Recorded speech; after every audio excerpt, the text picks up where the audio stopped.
আপনি বাংলা বুঝেন, আমি ইংলিশ বুঝি না, বুঝছেন, পড়াশোনা করি নাই তো। কি কাজ করেন? আমি একজন সরকারি জব করি। সরকারি জব করেন? কিসে জব করেন সরকারি? আবার একটু বলেন, একদম বাংলায় খুলে খুলে বলবেন। হ্যাঁ, এমবিএ বুঝেন?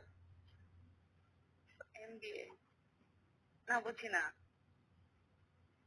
রাজস্ব খাত বুঝেন? মানে যে, হ্যাঁ বলেন, একটু বুঝছি। হ্যাঁ, কাস্টমসে আমি জব করি, সহকারী রাজস্ব কর্মকর্তা। আচ্ছা, আপনি একটু ইয়াটা করেন তো, যে ব্যাক ক্যামেরাটা দিয়ে আপনি যে পরিবেশে থাকেন, পরিবেশটা আমাকে দেখান। মানে আমি যে আপনার বউ হব, ওখানে যাব, আমি ঠিকঠাক মতো ঘুমাতে পারবো কিনা এটা দেখার জন্য আর কি।